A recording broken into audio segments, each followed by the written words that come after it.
2절에 보면은 이제 1절에서 사라가 127세에 죽었다라고 말을 하고 그 다음부터 이어지는 게 이제 죽은 사라를 매장하기 위한 무덤을 구하는 그런 스토리가 됩니다. 만약에 그냥 죽었다라고 끝났으면은 뭐 그걸로 우리도 접으면 되는데 매장지를 구하는 스토리가 이제 진행이 됩니다. 그래서 2절에 사라가 가나안 땅 헤브론 곧 기랏 아르바에서 죽음에 이렇게 얘기하죠. 사라가 죽었다라고 끝나지 않고 사라가 헤브론에서 죽었다라는 것을 강조하고 있습니다. 그리고 이제 이 헤브론에 죽은 사라를 장사하기 위해서 땅을 구하는 그런 이제 스토리로 넘어가고 있는 겁니다.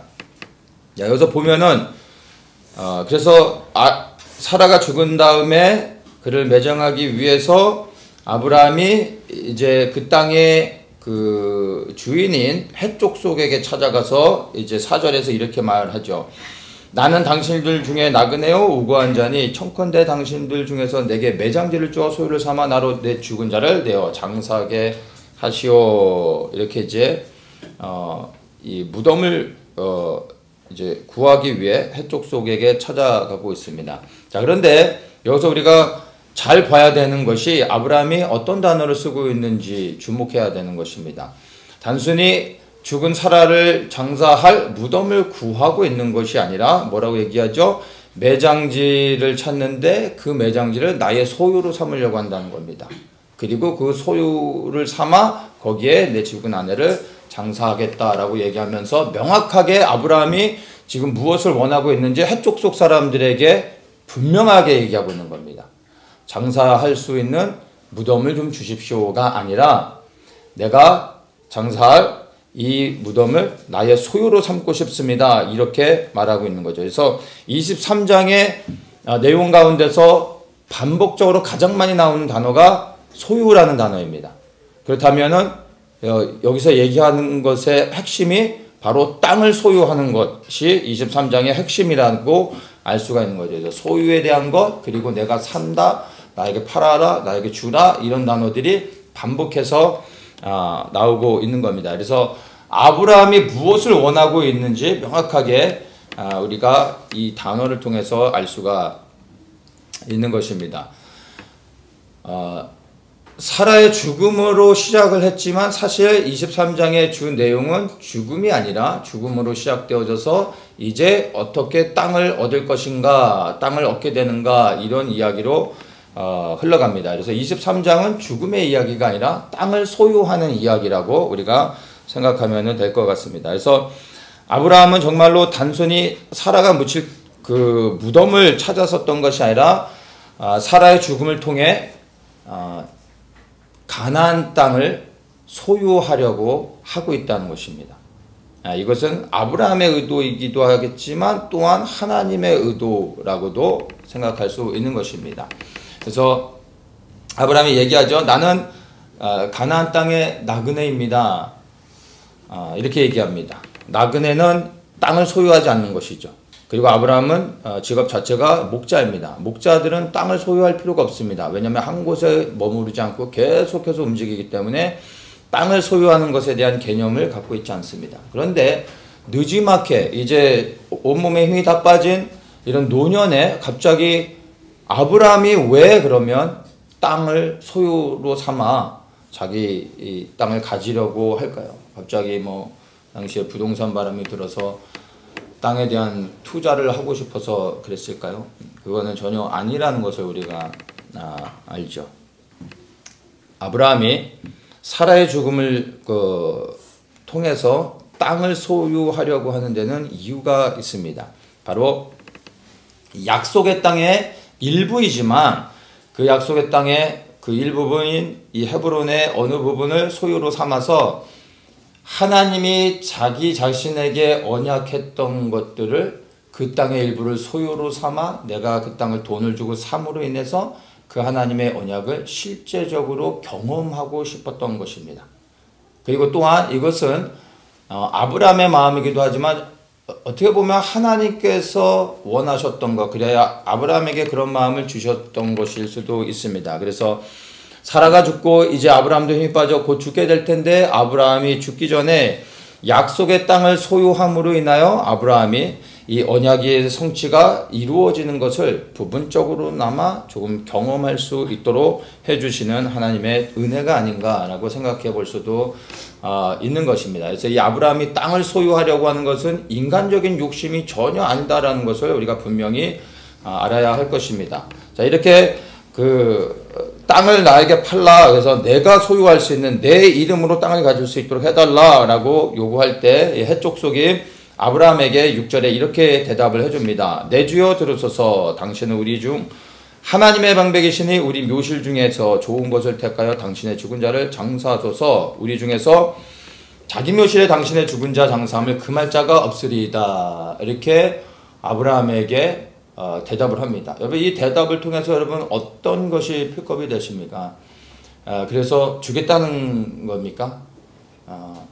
이들이 얘기한 내용을 보면은 굉장히 예의를 갖춰서 아브라함에게 말하고 있습니다. 그래서 뭐라고 얘기하죠? 장사하십시오. 원하는 곳을 택하십시오. 어느 누구도 우리 중에 어느 누구도 당신이 땅을 택하여 묘지를 삼을 때 그것을 금할 사람이 없습니다. 얘기합니다. 그럼 이거 허락하는 것 같죠? 그런데 허락이 아닌 겁니다. 가만히 보면 굉장히 예의를 갖춰 아브라함이 원하는 것을 들어주는 것 같지만 핵심이 빠졌습니다. 뭡니까? 아브라함은 내가 이 땅을 소유하기 원합니다. 라고 얘기했죠. 그런데 6절을 가만히 보십시오. 당신이 원하는 곳에 무덤을 삼으십시오. 그러나 소유는 안 됩니다. 땅을 팔 수는 없습니다. 이런 의미인 것입니다. 이 6절을 다시 한번 자세히 보면 결코 이들이 아브라함에게 땅을 팔고 싶은 마음, 자기들의 땅의 일부를 주고자 하는 마음이 조금도 없다라는 겁니다. 그냥 너가 원하는 곳에 무덤을 만들어라. 그건 우리가 허락해 주겠다. 아주 예의를 갖춰서 나이스하게 거절을 하고 있는 것이죠. 이들이 대답할 때 내 주여 이렇게 말하죠. 아브라함에게 내 주여 이렇게 말하며 당신은 우리 안에 있는 하나님의 방백, 하나님의 지도자입니다. 이렇게 표현을 합니다. 그러니까 아브라함을 굉장히 예를 갖춰서 아브라함을 높여주고 있는 것이죠. 이것은 아마 애굽의 바로와 아비멜렉이 아브라함과 함께 하시는 하나님을 보았던 것처럼 이 해족 속 사람들도 아브라함의 하나님이 어떤 분인지는 너무나 분명히 보았기 때문에 아브라함을 두려워하는 것이 아니라 아브라함의 하나님을 두려워해서 그에게 최고의 예우를 갖추며 거절을 하고 있다는 것을 우리가 알아야 하는 것이죠. 자, 이런 가운데서 아브라함이 이제 물러나지 않고 어떻게 대답을 하냐면 죽은 자를 장사하십시오. 땅을 원하는 대로 선택하십시오. 이렇게 말했죠. 그것을 딱 붙잡고서 8절에 이렇게 얘기합니다. 나로 나의 죽은 자를 내어 장사하게 한 일이 당신들의 뜻일 텐데. 그러니까 이 해족 속에 얘기하는 것들을 딱 붙잡는 거죠. 당신들이 내가 원하는 대로 장사하게 했으니까 내가 장사를 하겠다라고 말하면서 이제 구체적으로 이제 어떻게 얘기하냐면 내 말을 듣고 나를 위하여 소알의 아들 에브론에게 구하여 에브론을 언급합니다. 이 에브론이 누구냐 하면 바로 아브라함이 무덤으로 이렇게 돈을 주고 사서 사라의 무덤을 삼고 싶은 그 땅을 소유하고 있는 주인인 겁니다. 그래서 9절에 그로 그 밭머리에 있는 막벨라 굴을 내게 주게 하되 중가를 받고 그 굴을 내게 주어서 당신들 중에 내 소유 매장지가 되게 하기를 원하노라. 아브라함이 조금 더 명확하게 땅의 일부분을 내게 팔라가 아니라 이제는 정확하게 어디를 원합니까? 막벨라 굴을 원하고 있다는 겁니다. 자기가 원하여 돈을 주고 사고 싶은 땅이 있었던 겁니다. 그래서 그 땅의 주인이 에그론이었던 거죠. 그래서 에그론을 부르고 내가 막벨라 굴을 당신에게 값을 주고 사서 그곳에 내 매장지가 되게 해서 거기에 장사하길 원합니다. 라고 아브라함이 원하는 것을 명확하게 아주 분명하게 얘기하고 있습니다. 내 소유 매장지, 내가 돈을 주고 사서 내 땅이 되게 만든 다음에 그곳에 내가 장사하고 싶습니다. 그래서 이 내용을 보면 아브라함은 사실 무덤을 찾고 있는 게 아니라 무덤을 빌미로 하여 이제 자기가 소유하고자 하는 땅을 갖고 싶다라는 것을 명확하게 이제 이야기하고 있는 겁니다. 자, 이렇게 해서 다시 한번 아브라함이 분명하게 이야기를 했을 때 이제 에그론을 불렀으니까 에그론이 이제 나오죠. 나와서 아브라함과 이제 딜을 하는 겁니다. 거래를 하는데 이제 뭐라고 얘기하냐 하면 11절에 잘 보십시오. 되게 재밌습니다. 내 주여 그리 마시고 내 말을 들으소서. 내가 그 밭을 당신께 드리고 그 속에 굴도 내가 당신께 드리되 내가 내 동족 앞에서 당신께 드리오니 당신의 죽은 자를 장사하소서. 이렇게 합니다. 자, 그러니까 에그론이 이제 그 답변을 하는데 죽은 자를 내 땅 당신이 원하는 그 굴에 장사하십시오라고 말을 하는데 거기에다 앞에다가 뭐를 얘기합니까? 잘 보면 내가 그 밭을 당신께 드리고 그 속에 굴도 내가 당신께 드리겠습니다. 이렇게 얘기합니다. 근데 아브라함이 구했던 게 뭡니까? 9절에 그 밭머리에 있는 막벨라 굴을 내게 해주십시오. 아브라함이 원했던 건 막벨라 굴이에요. 왜냐하면 그 굴 안에 이제 무덤 그 죽은 사라를 장사하고 싶었던 거죠. 옛날에는 그 동굴에다가 이제 매장을 했기 때문에 아브라함이 돈을 주고 사고 싶었던 곳은 정확하게 막벨라 굴이었던 겁니다. 그 밭에 있는 막벨라 굴. 그렇게 분명하게 얘기를 했는데 에그론은요 거기에다가 하나를 더 추가하죠. 그 밭도 당신한테 드리고 그 밭에 안에 있는 그 밭 안에 있는 굴도 당신께 드리겠습니다. 그러니까 밭도 주고 밭 안에 있는 굴도 공짜로 주겠다라는 게 아닙니다. 이제 여기서 우리가 쭉 더 보면 이제 나오지만 아브라함은 막벨라 굴만 원했지만 에그론은 이 굴만 팔고 싶은 게 아니라 기왕 팔 거 굴만 팔아서는 자기가 뭐 원하는 만큼의 돈을 얻을 수 없다라고 생각했는지 뭐 어떤 이유인지 모르지만 이참에 그 굴이 포함되어져 있는 그 굴을 포함하고 있는 밭을 팔아버리셨던 겁니다. 가만히 생각해 보면 나중에 그 밭 안에 굴이 있는데 이 굴만 아브라함의 소유가 되면 밭은 에그론의 땅이고 그러면 그 밭 안에 있는 굴은 또 아브라함의 소유니까 그 밭에 또 아브라함이 또 들어올 수 있고 근데 밭은 어쨌든 에그론의 땅이면 이게 뭔가 좀 이상하죠. 그리고 뭐 어쨌든 굴만 팔아가지고는 좀 그렇죠. 밭을 다 팔아버리면 굴까지도 가질 수 있게 되니까 아마 이렇게 끼워 팔기를 하려고 하는 게 아니었나 생각을 합니다. 이 장사하는 사람들의 끼워 팔기가 아마 여기가 원조가 아닌가 생각합니다. 그래서 밭을 사게 만들고 있는 겁니다. 그러면서 이것을 그냥 밭과 함께 굴도 포함해서 주려고 하는 것이 아닌 것을 우리가 이제 그 대화를 통해서 알 수가 있습니다. 이제 자 아브라함에게 밭도 사고 그리고 밭을 사면 굴도 포함되니까 그냥 여기다 장사하십시오. 이것도 내가 드리겠습니다라고 했을 때 13절에 당신이 합당히 여기면 청컨대 내 말을 들으시오. 내가 그 밭값을 당신에게 주리니. 이제 굴이라고 말하지 않고 밭이라고 얘기합니다. 왜냐하면 밭을 팔겠다고 했으니까. 아브라함이 그 딜에 호응을 하는 거죠. 그래서 그 밭값을 내가 당신에게 주겠습니다. 당신은 내게서 받으시오. 내가 나의 죽은 자를 거기 장사하겠노라 하면서 에그론이 원하는 것을 들어줍니다. 그래서 내가 그럼 밭까지 다 사겠습니다. 그래서 그 값이 얼마입니까? 이렇게 물어본 거죠. 자, 그때 이제 에그론이 15절에 재미있게 대답을 합니다.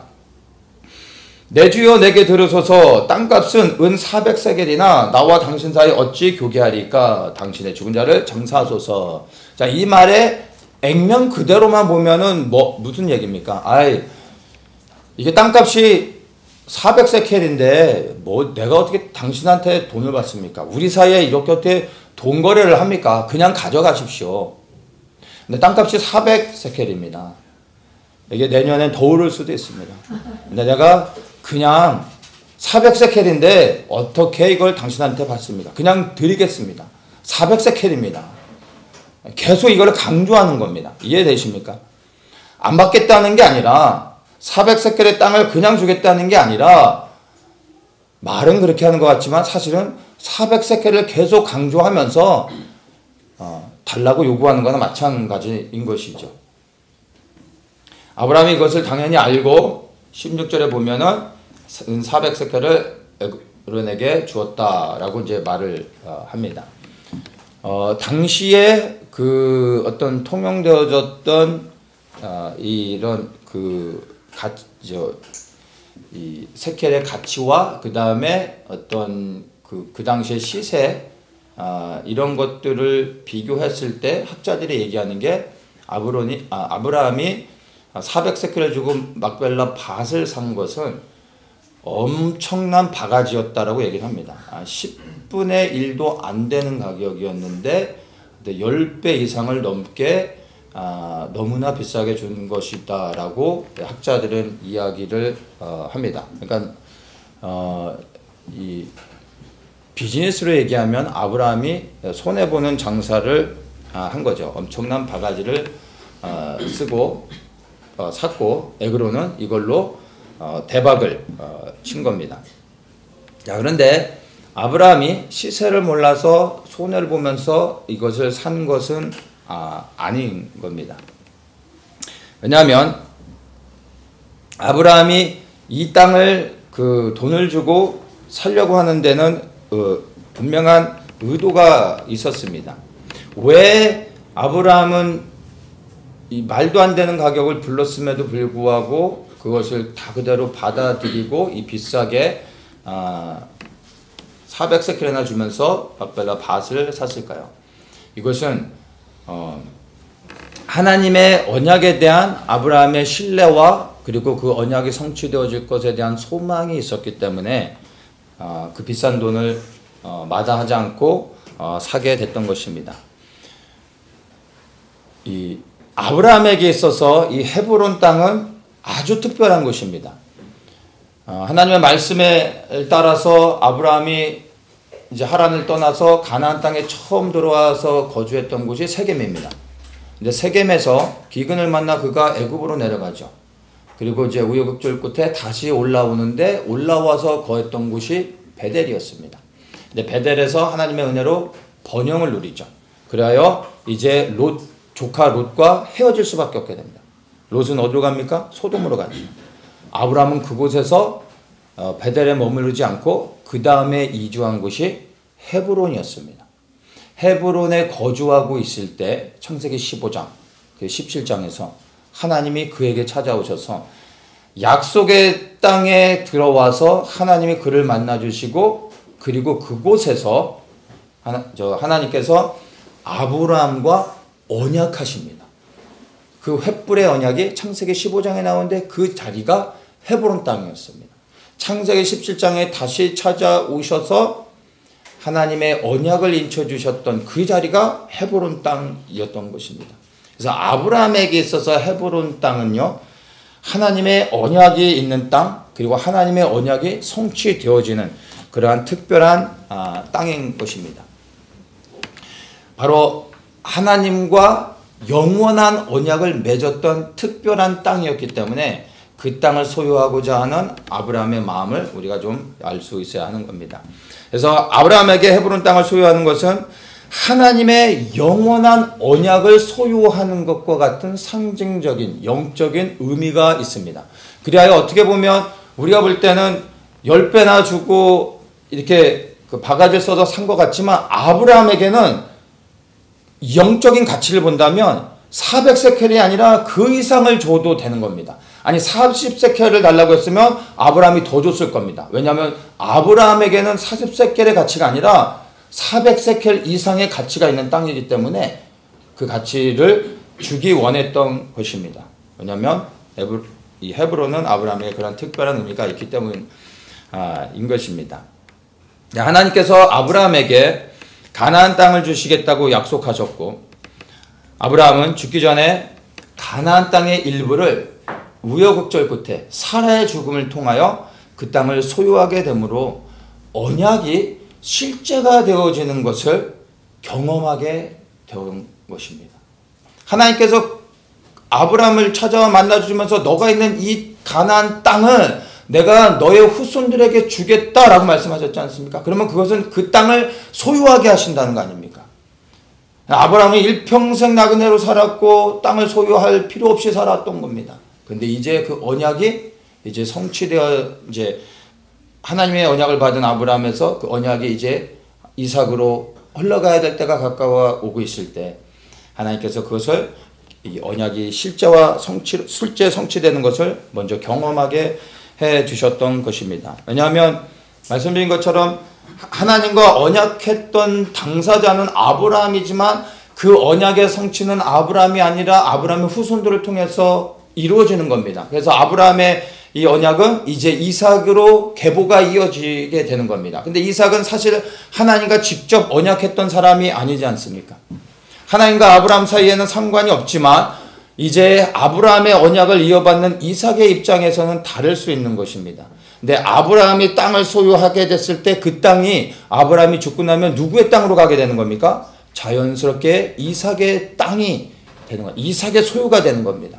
이삭은 헤브론의 일부이지만 헤브론 땅의 일부분을 막벨라 이 밭을 실제로 자기가 소유하게 되는 것입니다. 하나님의 언약이 있는 땅, 하나님이 만나주셔서 언약해 주신 그 땅을 이삭이 소유하게 됨으로 인하여 하나님과 자기 아버지가 맺은 언약이 실제가 된다라는 것을 믿을 수 있게 되는 것입니다. 그리고 그 이삭의 붙잡았던 이 언약이 또다시 그 후손들에게 흘러갈 수 있게 되는 것이죠. 그래서 이삭으로 하여금 땅을 소유하게 하여 하나님의 언약이 신실하게 성취되어질 것을 믿게 하기 위하여 하나님께서 또 아브라함에게 이 땅을 소유하게 하셨지 않았나라고 생각할 수 있는 것입니다. 이것을 생각할 때 참 하나님의 섭리는 너무나 놀랍습니다. 여러분, 우리는 어떨 때는 무작정 믿음을 강요하기도 하고 또 하나님은 우리에게 믿음을 그냥 무턱대고 일단 믿어라 라고 말씀하고 요구하시는 거로 착각하는데 하나님은 절대 그렇지 않으십니다. 우리가 하나님을 믿고 신뢰하고 그리하여 생명까지도 드릴 수 있도록 우리에게 신실하게 행하시며 사랑으로 보여주시는 분이십니다. 그리하여 우리가 정말 말씀을 믿을 수밖에 없고 그리하여 이 말씀을 붙잡고 우리의 모든 것을 걸 수 있도록 증거해 주시는 겁니다. 모든 것을 보여주시는 겁니다. 자, 그렇게 해서 이 아브라함이 정말 사라의 죽음 그 슬픔을 가지고서 끝나지 않고 그 죽음이 이제 하나님의 뜻을 이루는 통로로 삼아주시는 것을 우리가 보게 되는 것입니다. 그래야 이제 그 땅을 그가 소유하게 되어졌고 18절에 그것을 명확하게 이야기해 줍니다.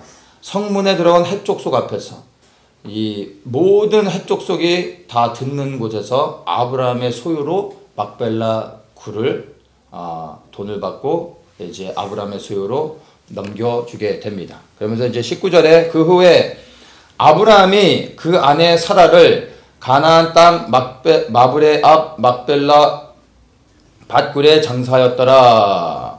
마브레는 곧 헤브론이라 이렇게 말을 합니다. 자, 이거 보면 아브라함이 그냥 막벨라 굴에 장사하였더라 이렇게 말하지 않습니다. 아브라함이 가나안 땅 헤브론 막벨라 굴에 장사였더라 이것을 얘기해 주고 있습니다.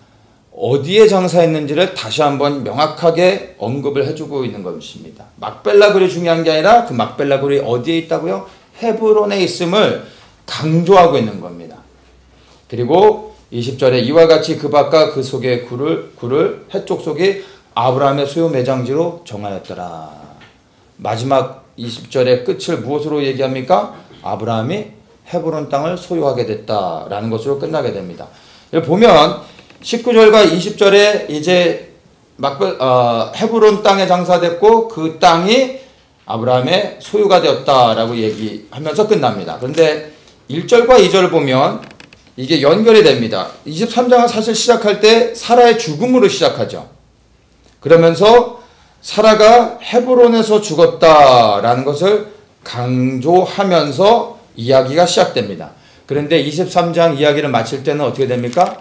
그 헤브론이 바로 아브라함의 소유가 되었다라는 것으로 끝나고 있다는 것입니다.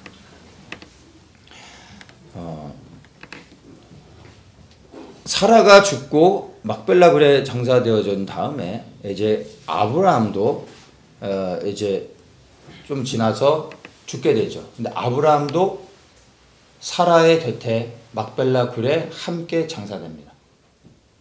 그리고 또 시간이 지나서 이삭이 그곳에 장사됩니다.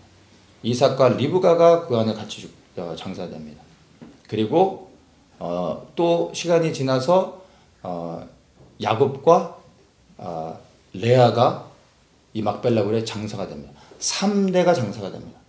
어떤 3대입니까? 아브라함과 이삭과 야곱.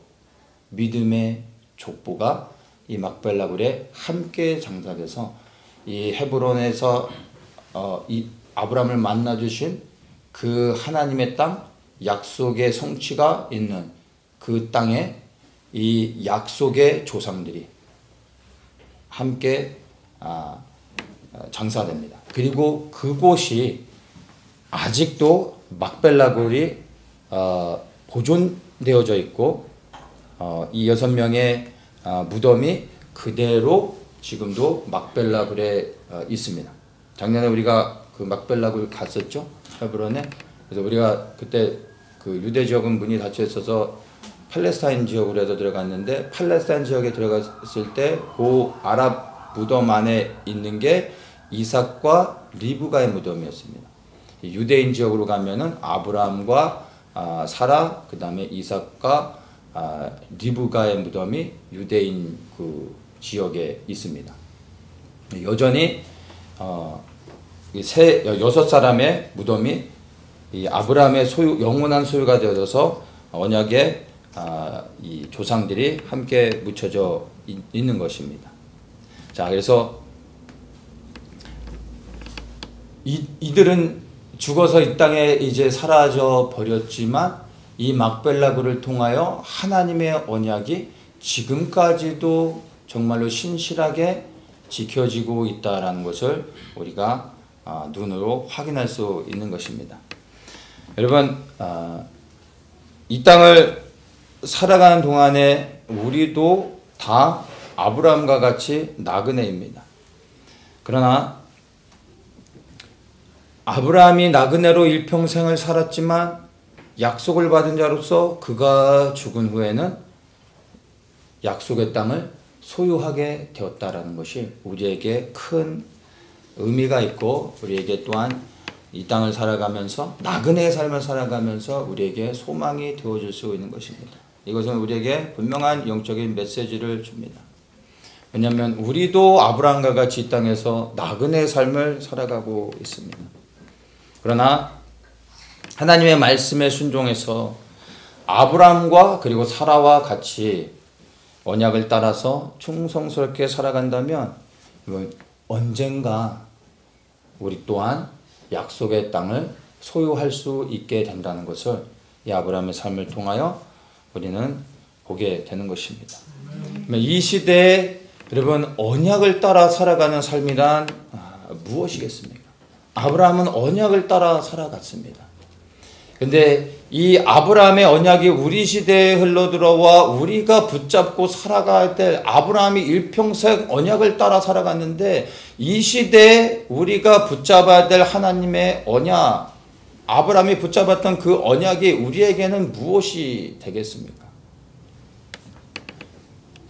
하늘의 초소를 준비하기 위해서 승천하신 예수님을 기다리고 그리고 그의 오실 길을 예비하는 것이 이 시대의 언약을 따라 살아가는 것이 아닌가 생각하게 됩니다. 단순히 이스라엘 하나님의 백성들에게 가나안 땅을 주시겠다라고 하는 것이 아브라함과 맺은 언약이 아닙니다. 이제 예수님이 이 땅에 오셔서 신약을 통해서 아브라함과 맺은 그 언약이 무엇인지에 대하여 우리에게 너무나 분명하게 풀어주셨습니다. 하나님께서 아브라함과 맺은 언약은 이스라엘 백성을 위한 것이 아니라 이스라엘 백성에게 땅을 주기 위한 것이 아니라 그들을 이 열방의 제사장 민족으로 삼아서 그들을 통하여 온 열방이 메시아인 그리스도를 통하여 구원받는 자들로 일어나 하나님 앞에 나아갈 수 있도록 하기 위해 이스라엘을 먼저 택하신 것입니다. 이것이 하나님께서 아브라함과 맺은 언약의 본질인 것입니다. 근데 이 언약이 그리스도를 통하여 이 땅에 온전히 성취되어지는 것은 무엇입니까? 이 시대에 이제 교회가 이 온 열방의 제사장의 역할을 감당하면서 세상의 모든 민족이 교회를 통하여 교회의 주인 되시고 머리 되신 그리스도를 통하여 구원받는 자로 나와 온 열방이 메시아께 나아가 하나님의 구원을 경험하게 하는 것. 그것이 바로 이 언약의 성취, 하나님의 언약이 이루어지는 것이라고 우리는 믿을 수 있는 것입니다. 그래서 정말로 아브라함과 같이 이렇게 신실하게 언약을 따라 살아간다면 우리도 약속의 땅 그리고 이 하나님의 나라, 우리에게 있어 약속의 땅은 가나안이 아니라 바로 이 땅에 이루어지는 하나님의 나라, 그리하여 이제 새하늘과 새 땅으로 들어가게 될 그 하나님의 나라 아니겠습니까? 그 하나님의 나라를 우리도 영원토록 소유하는 그날이 반드시 온다라는 것을 이 사라의 삶을 통하여 우리가 분명히 확인할 수 있는 것입니다.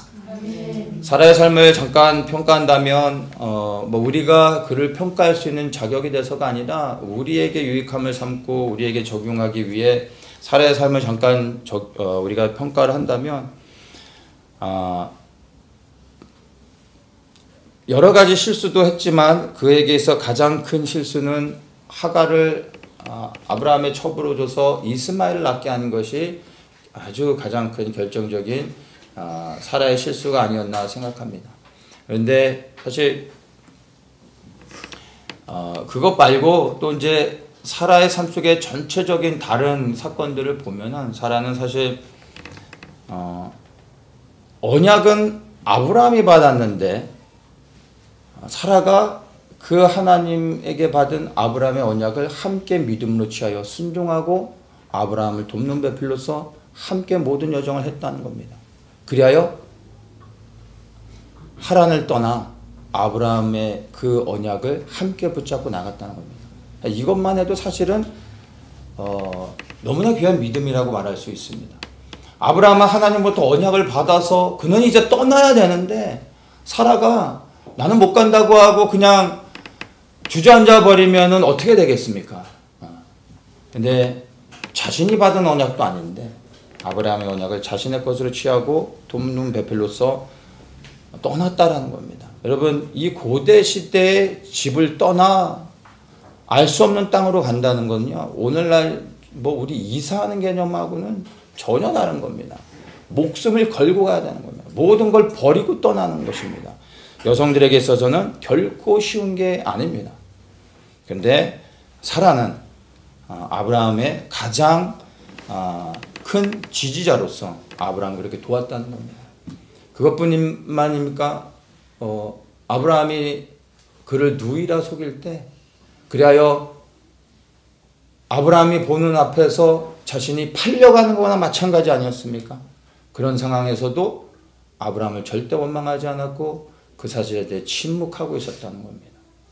어떻게 보면 참 큰 믿음이 있는 여장부다운 모습도 보게 되는 겁니다.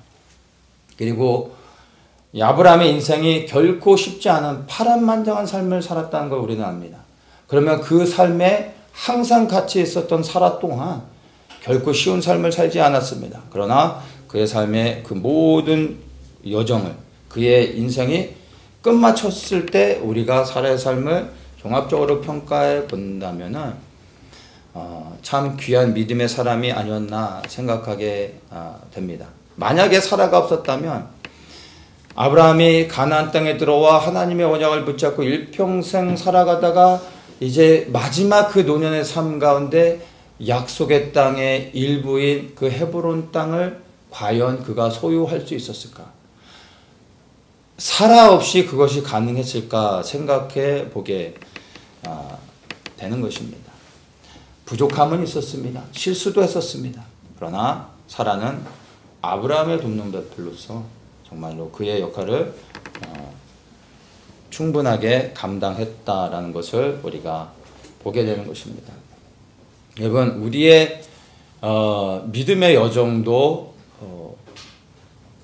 어떨 때 정말 믿음의 선한 싸움을 잘 싸우고 승리하는 그런 것도 경험하지만, 그러나 어떨 땐 또 비참하게 무너져 패배하는 것들도 경험하지 않습니까? 우리 인생이 어떨 때는 정말 한없이 올라갈 때가 있습니다. 그러면 뭔가 된 것 같기도 하죠. 그러다가 보면 어떨 때는 한없이 떨어지기도 합니다. 우리 인생이 어떨 때는 올라가기도 하지만 떨어지기도 합니다. 여러분, 너무 올라갈 때 우리가 너무 그렇게 흥분할 필요도 없습니다. 때가 되면 또 떨어질 때가 있는 겁니다. 떨어진다고 또 그렇게 낙심할 일도 없습니다. 중요한 건 뭡니까? 올라가든 떨어지든 우리의 인생이 사라와 같이 맞춰지는 그 순간까지 우리는 계속해서 언약을 향해 나가야 된다라는 겁니다. 사라는 그러한 삶을 살았습니다. 멈추지 아니하고 그 언약을 아브라함과 함께 붙잡고 그의 생명이 다하는 날까지 계속해서 언약을 향하여 나아가는 삶을 살았던 것입니다.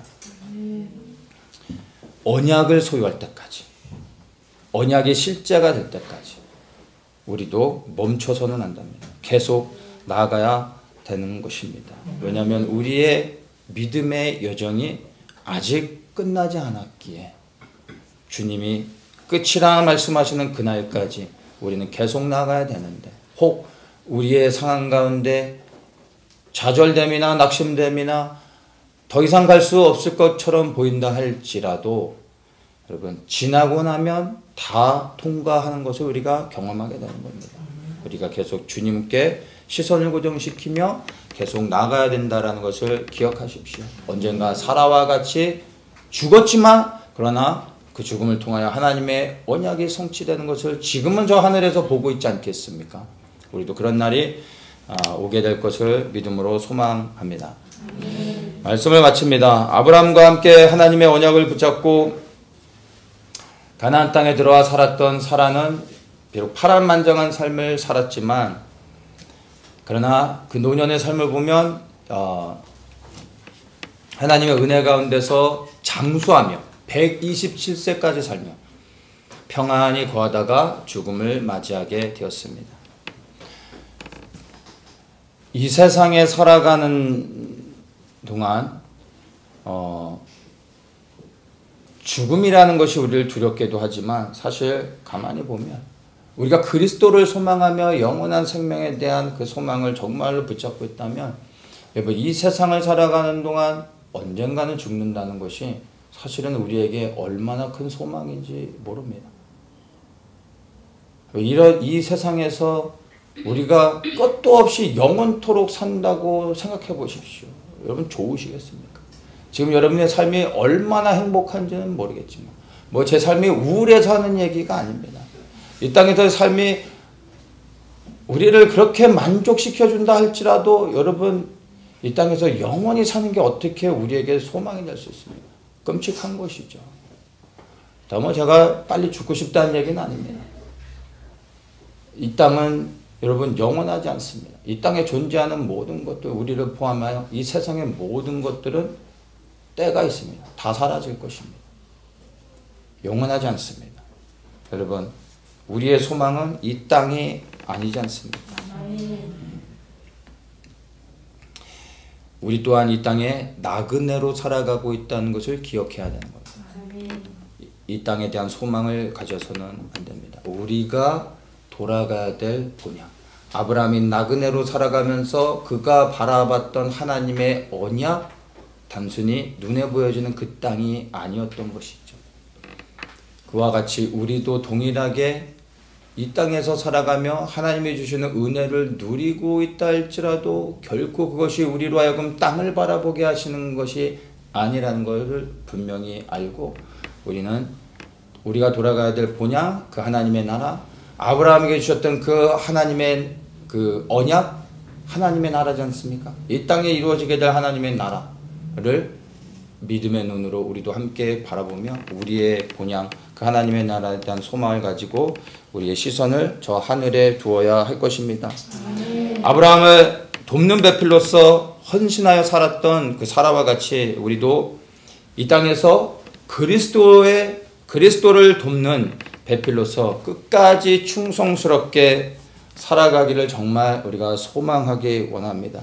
그러면 사라가 죽은 후에 약속의 땅을 소유하고 그곳에서 거하게 됐던 것과 같이 우리도 언젠가 육신을 벗는 날 우리의 약속의 땅, 그 하나님의 나라에 영원토록 거하게 되는 그날이 반드시 찾아올 것을 믿고 지금 우리가 어떠한 상황 가운데 그리고 어떠한 형편 가운데 그리고 어떠한 문제를 갖고 있다 할지라도 여러분 우리의 언약의 소망 대신 그리스도께 시선을 고정시키며 우리가 가야 될 길을 방향을 정하고 변함없이 달려갈 수 있는 모든 분들 되시길 예수님의 이름으로 축복합니다. 아멘.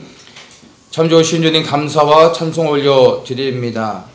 사라의 삶을 통하여 우리가 바라봐야 될 참된 본향이 이 땅이 아니요 아브라함의 언약을 통하여 우리에게 약속해 주신 하나님의 나라임을 다시 한번 소망합니다. 우리의 발이 이 땅을 밟고 있지만 우리의 마음은 저 하늘을 향하게 하여 주시고 다시 오셔서 언약을 성취하실 메시아 되신 예수 그리스도를 소망하며 기다리게 하여 주시고 우리가 어떠한 형편과 상황 가운데 있다 할지라도 언약의 성취를 소망하고 기다리며 신실한 주님께서 이루실 것을 믿으며 우리의 마땅히 행해야 될 길을 나가게 하여 주시옵소서. 감사하며 예수님의 이름으로 기도드리옵나이다. 아멘.